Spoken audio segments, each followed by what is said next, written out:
একদম ভোরে সূর্য ওঠার আগেই আমরা ঘুম থেকে উঠে গেলাম সানরাইজ দেখার জন্য।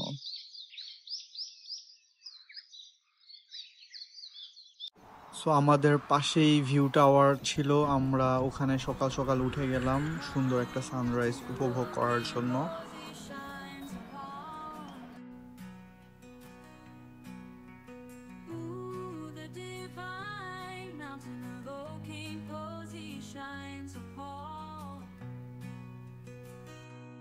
আমরা ভিউ টাওয়ারের উপর থেকে অনেক সুন্দর একটা সানরাইজ উপভোগ করলাম, আর এত ঠান্ডা ছিল যে আমাদের হাত পা একদম জমে যাচ্ছিল। সানরাইজ শেষ হওয়ার পরে আমরা চলে আসলাম আমাদের হোটেলে, সেখানে ব্রেকফাস্ট করার জন্য। যেখানে বসলাম সেখান থেকেও অনেক সুন্দর ভিউ পাওয়া যাচ্ছিল পুরো হিমালয়ান রেঞ্জের।